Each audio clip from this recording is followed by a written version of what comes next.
नजरीन, drama serial Chaalbaaz में आयजा गुस्से में अनाया से पूछती है, सच सच बताओ, कौन था वो लड़का जिसके साथ तुम पूरे शहर में दंदनाती फिर रही थी? अनाया कहती है, कोई भी नहीं। आयजा कहती है, झूठ मत बोलो, वरना मैं तुम्हें अब्बू के सामने जाकर खड़ा कर दूंगी। अनाया कहती है, आपी, वो मेरा क्लास फेलो है। हम एक दूसरे को पसंद करते हैं, शादी करना चाहते हैं। वो चंद दिनों में अपने अम्मी अब्बू को रिश्ते के लिए हमारे घर भेजेगा। आयजा कहती है, तुम बेवकूफ़ हो गई हो। वो तुमसे शादी नहीं करेगा, तुम्हारे साथ टाइम पास कर रहा है। वो अमीर माँ बाप की बिगड़ी हुई औलाद है। खबरदार, अगर तुम दोबारा उससे मिली तो मैं अब्बू से कहकर तुम्हारा यूनिवर्सिटी जाना बंद करवा दूंगी। आयजा की माँ भी कमरे में आ जाती है। क्या बात है, क्या हुआ है? तुम दोनों की आवाज़ें क्यों आ रही हैं? अनाया कहती है, नहीं अम्मी, आप ही लड़ थोड़ी रही हैं। आयजा कहती है, अम्मी, मैं इस घर से क्या गई, इसके तो तेवर ही बदल गए हैं। ये लड़कों के साथ घूमती फिर रही है, इसे समझाएं। ऐसा चली जाती है। अनाया कहती है, जरूर अशर भाई ने आप ही से मेरी शिकायत की होगी, उन्हें तो मैं देख लूंगी। अनाया गुस्से में अशर को कॉल करती है, अशर भाई, आपने अच्छा नहीं किया, आप ही को मेरी शिकायत लगा दी। आप कौन होते हैं मेरे मामलात में बोलने वाले?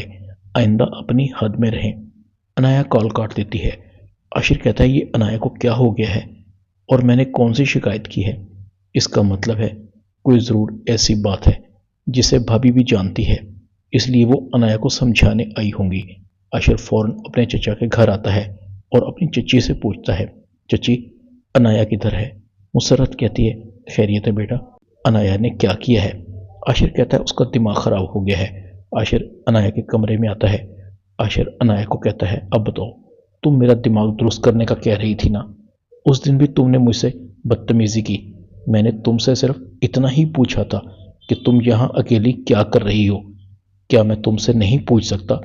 तुम मेरी बहनों जैसी हो। अनाया कहती, हाँ, नहीं पूछ सकते, बहनों जैसी हूँ, मगर बहन नहीं हूँ। बेहतर है कि आप अपने काम से काम रखें।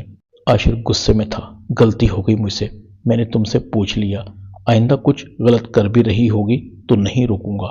मुसर्रत को बेचैनी लगी हुई थी, कहीं आशिर को तो नहीं पता लग गया। मुसर्रत फौरन आयजा को कॉल करती है। आयजा की कॉल असद अटेंड करता है। मुसर्रत कहती है, आयजा बेटा, कहीं फिर से तो कोई बात नहीं हुई? आशिर यहाँ आया हुआ है, अनाया के कमरे में है। असद फ़ोन आयजा को दे देता है। जैसे ही आशिर घर आता है, असद आशिर से पूछता है, कहाँ थे तुम? आशिर कहता है, भाई, मैं चचा की तरफ गया था, थोड़ा काम था। असद कहता है, मुझे भी बताओ, क्या काम था? कल तुम और आयजा गए थे, आज तुम अकेले गए, आखिर तुम दोनों के दरमियान क्या चल रहा है? आयजा सोचों में गुम थी, कहीं आशिर को पता तो नहीं लग गया कि अनाया की किसी लड़के के साथ दोस्ती है। ड्रामा चालबाज में इतना ही।